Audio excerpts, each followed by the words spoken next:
بسم اللہ الرحمن الرحیم۔ السلام علیکم ناظرین، میں طارق اسماعیل ساگر آپ کی خدمت میں حاضر ہوں۔ ناظرین کرام، گائے گائے باز خائیں قصہ پرینہ را، کبھی کبھی انسان کو ضرور اپنے ماضی کا جائزہ لینا چاہیے۔ کہتے ہیں جو قومیں اپنا ماضی بھلا دیتی ہیں ان کا مستقبل پھر بھلا دیا جاتا ہے، ان کا جغرافیہ جو ہے وہ بدل جاتا ہے، ان کی تاریخ بدل جاتی ہے، انہیں اپنی سمت کا تعین ہی نہیں کیا جاتا۔ ناظرین کرام، میں لاہور کی اخبار مارکیٹ کے حوالے سے کچھ گزارشات کر رہا ہوں، چونکہ اب میں عمر کے اس حصے میں پہنچ چکا ہوں جہاں تجربات و مشاہدات جو ہیں وہ بے پناہ ہیں، اور ایک یعنی سمجھیے کہ یادوں کا ایک شوریدہ سر لہریں ہیں سمندر کی، جو ٹکراتی ہیں آ کے شعور سے لاشعور سے، تو کچھ پرانی یادیں جاگتی ہیں اور کچھ بڑے ایسے عبرت انگیز پہلو سامنے آتے ہیں کہ انسان حیران رہ جاتا ہے۔ چودھری نذیر لاہور کی اخبار مارکیٹ کا ایک بڑا ہی متحرک کردار رہا ہے۔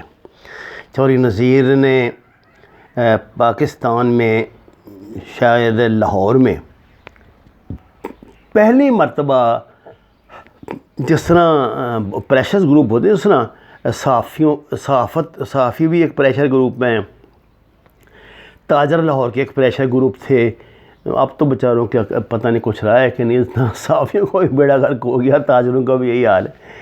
اس طرح اس نے اخبار مارکیٹ کو بھی، اخبار کے ہاکروں کا بھی ایک پریشر گروپ بنا لیا تھا، جس کے بل بوتے پہ وہ اپنی سیاست کیا کرتے تھے یا اپنے معاملات چلایا کرتے تھے۔ مجھے وہ وقت یاد ہے جب اخبارات کی جناب ایک دوڑ لگی ہوتی تھی کہ صبح صبح کون سا اخبار سب سے پہلے آتا ہے، اور ہاکر جو ہے وہ جناب رات کو 2-2:30 بجے سینکڑوں کے ایک جال سا باہر بھیج جاتا تھا، اور اندر اخبارات آ رہے ہیں، لسیاں آ رہی ہیں اور جناب چائے آ رہی ہیں۔ اخباراتوں کی وہ آ کے رکتی تھی گاڑی، اور بنڈل نکلنے سے پہلے ہی لائنیں لگی ہوتی تھی، پرچیاں پکڑی ہوتی تھیں، ٹھگا ٹھگ گن کے ڈالا، اور جناب ہاکر یہ جا وہ جا، اور شہر میں گھنٹیاں بج رہی ہیں سائیکلوں کی، اور گھروں میں اخبار پھینکے جا رہے ہیں۔ تب اخبار میرا خیال ہے 2 یا 2.5 روپے کا ہوتا تھا، میں نے اس سے زیادہ اخبار کی قیمت دیکھی نہیں۔ اب تو اخبار بھی 20-25 روپے کا ہو گیا ہے۔ اور لاہور میں یہ دیکھیے کہ نوائے وقت، مشرق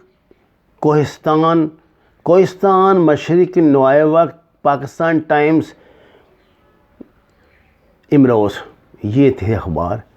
یہ جنگ اور جنگ گروپ کے اخبارات، اور پھر اس کے بعد یہ دنیا گروپ کے، اور یہ اب تو خیر گنتی کوئی نہیں رہی، اب تو بے پناہ اخبارات آ گئے ہیں۔ مجھے یاد ہے کوئی پاکستان کا اخبار جو ہے یہ دعویٰ کر سکتا تھا ان دنوں کہ وہ لاکھوں کی تعداد میں شائع ہوتا ہے اور قارئین اسے پڑھتے بھی ہیں۔ جب یہ ایکسپوجر ہوا ہے اس کا سیٹلائٹ میڈیا کا، الیکٹرانک میڈیا کا، اس کے بعد حیرت انگیز طور پہ پوری دنیا میں کہیں ایسا نہیں ہوا، یہ پاکستان میں ہی ہوا ہے کہ اخبار پڑھنے والوں کی تعداد گھٹتی چلی گئی۔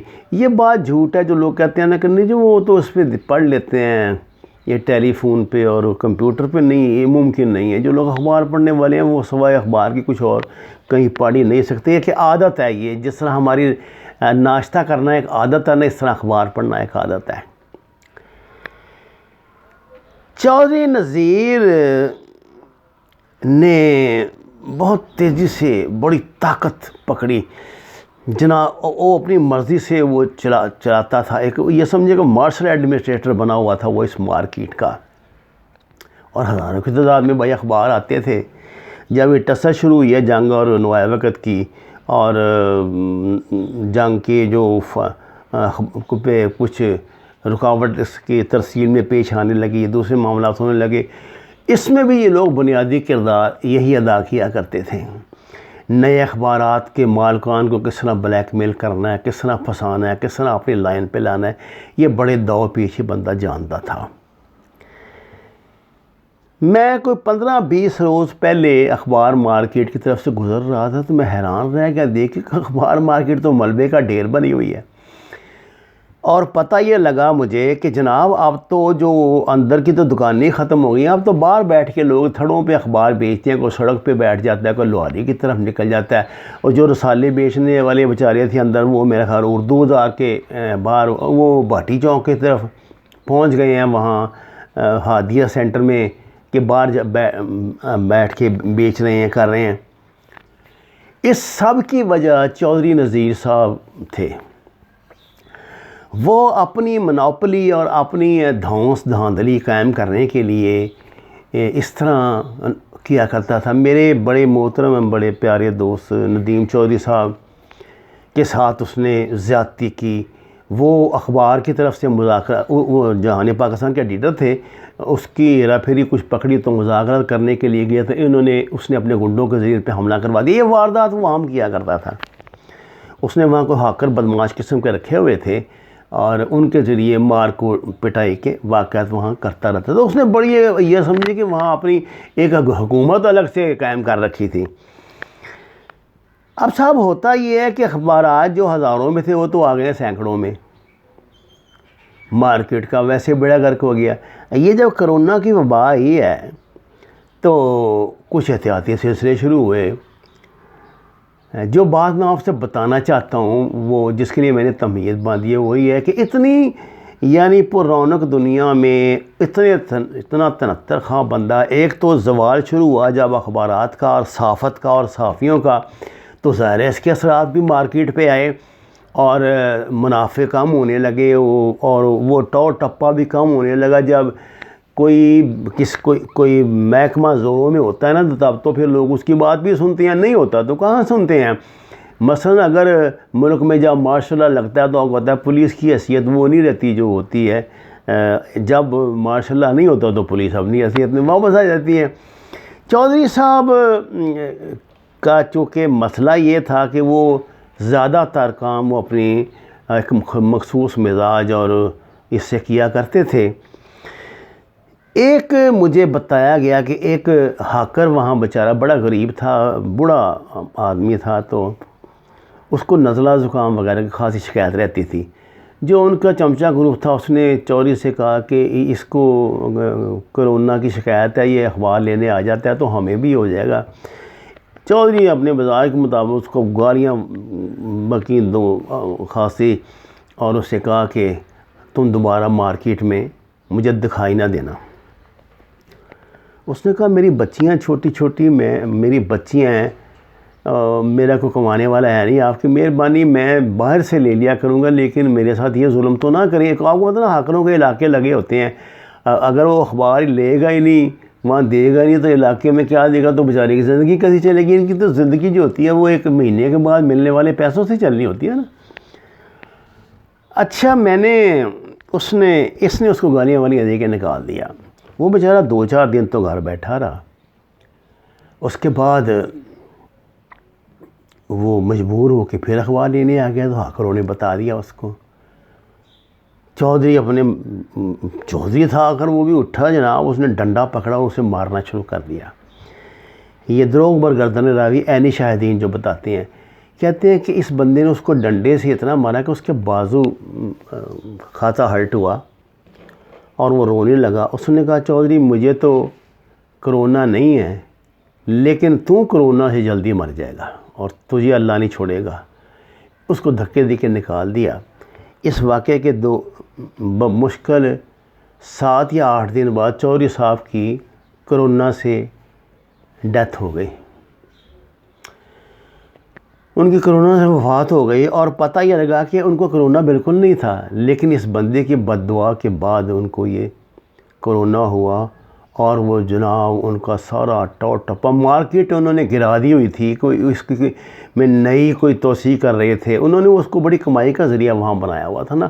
ہاکروں سے جب جی چاہ کسی بھی نام پہ ان کے پیسوں میں ان کے وہ کاٹ لیا چندے کے نام پہ ان کے 500-400 روپے بیچاروں کے کاٹ لیا کرتا تھا۔ آج اگر آپ لاہور کی اخبار مارکیٹ کے پاس سے گزرے ہیں تو آپ کو بالکل ایسے لگے گا جیسے آپ کو کھنڈرات ہیں، یہ مطلب پاکستان کی صحافتی کھنڈرات ہیں جو بکھرے ہوئے ہیں وہاں۔ صحافت کے جتنے بڑے بڑے نام تھے، پریس کلب میں جن لوگوں سے رونقیں ہوتی تھی، جو جاتے تھے، کوئی شکل آپ کو دکھائی نہیں دے گی، یا تو لوگ مر گئے ہیں یا زندہ درگور ہیں، نوکری سے نکال دیا گیا ہے۔ خود میں جس اخبار میں کالم لکھتا تھا، اس اخبار وہ بہت تگڑے آدمی ہیں، بڑے مطلب میرا خیال ہے بلینئر لوگ ہیں، لیکن انہوں نے تمام سٹاف نکال کے صرف اتنے اس کے 5-4-10 بندے رکھے ہیں جن سے وہ ایک ڈمی سا اخبار جو ہے وہ روزانہ شائع کر سکیں، اور ہم جیسوں کو انہوں نے کہہ دیا پہلے، آج سے 6 ماہ پہلے کہہ دیا تھا کہ جی ہم آپ کو تنخواہ نہیں دے سکتے۔ اب وہ تنخواہ نہیں دے سکتے تو ہم نے پھر کیا کرنے کا؟ اچھا جی ٹھیک ہے، نہیں دے سکتے جناب، تو آپ کے جتنا آپ کے اخبار چھپتا ہے اس سے زیادہ تو لوگ ہمیں پڑھ لیتے ہیں۔ ہمارے ہی پیج پہ تو اگر ہم نے ابلاغ ہی اپنا کرنا ہے تو وہیں کر لیتے ہیں، پھر اخبار میں کیا لکھنا کرنا۔ یہ ناظرین کرام زوال کوئی صحافت کے شعبے میں، اخبار فروشی کے شعبے میں نہیں آیا، یہ آلموسٹ زوال جو ہے نا ہمیں زندگی کے تمام شعبوں میں نظر۔ دیکھیے جب نوسط پڑتی ہے نا کہتے ہیں تو وہ ہر چیز پر اثر انداز ہوتی ہے۔ یہ پتہ نہیں کون سے گندے لوگ ہمارے سیاست میں آ گئے ہیں جن کی نوسط سے یہ معاملات چل رہے ہیں۔ میں اب جو انسانی ذرائع ہوتے ہیں، جو انسانی تجربات ہوتے ہیں، مشاہدات، اس سے زیادہ اب اللہ تعالیٰ کی جو حکمت ہے نا اس کا قائل ہو گیا ہوں۔ میں یہ سمجھتا ہوں کہ ایک اللہ کا اپنا بنایا ہوا نظام ہے جس کے اندر نیکی اور گناہ کا جو تصور اللہ کے نزدیک ہے نا وہی صحیح ہے، جو ہمارے نزدیک ہے وہ صحیح نہیں ہے۔ میں نوائے وقت اخبار میں نے زندگی کے 25-30 سال گزارے۔ اگر کوئی بندہ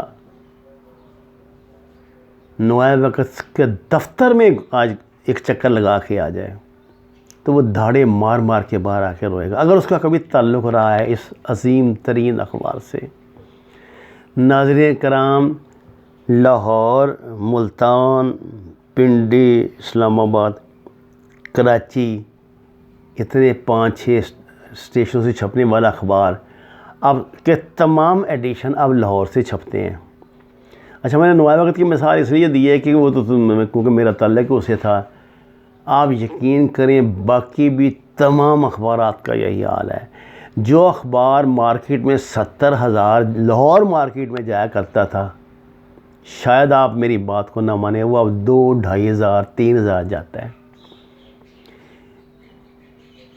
مجھے شرم آتی ہے، میں لینا نہیں چاہتا نام، لاہور کے مطلب مین جو اخبارات ہیں، مین اخبارات، آپ کو پتہ ہے کتنے جاتے ہیں لاہور مارکیٹ میں؟ 500، جن میں سے 300 کی واپسی ہوتی ہے۔ یہ مقام عبرت ہے۔ کوئی عبرت حاصل کرنا چاہے تو کر لے، اپنے اعمال پہ نظر کرے، اپنے افعال پہ نظر کرے اور اپنے کردار پہ نظر کریں کہ یہ وہ فصل ہم کاٹ رہے ہیں جو ہم نے بوئی تھی۔ یہ کوئی آسمان سے نہیں ہے مطلب عذاب ہم پہ آیا، یہ ہمارا اپنا پیدا کردہ عذاب ہے۔ ہماری وہ ماضی کے چمچہ گیریاں مالکوں کی خوشنودی حاصل کرنے کے لیے جو محنتی اور خوددار کارکن تھے ان کو ذلیل و رسوا کرنا، اور تھوڑی دیر کے مالک اپنے اخبار کے مالک کی چمچہ گیری کے لیے تمام حدوں سے گزر جانا، اس کا انجام آج ہمارے سامنے ہے۔ اللہ تعالی ہمیں اس سے محفوظ رکھے، اللہ تعالی ہمیں ایسی توفیق ہی نہ دے کہ ہم وہ اعمال کریں جو اس کے ناراضی کا باعث ہوں۔ وما علینا الا البلاغ المبین۔ ناظرین کرام، قرآن اور نماز کو ترجمے کے ساتھ جانیے۔ جتنی بھی آپ کو گھر میں جگہ میسر ہے پلیز پلیز پلیز وہاں سبزیاں لگائیں. بہت بڑا قحط آ رہا ہے، بہت بڑا قحط آ رہا ہے. اللہ تعالیٰ ہمیں محفوظ رکھے. ہمارے چینل کو سبسکرائب کریں، لائکس دیں اور سچ کے سفر میں میرے ہم سفر بنے. آپ کا بہت شکریہ.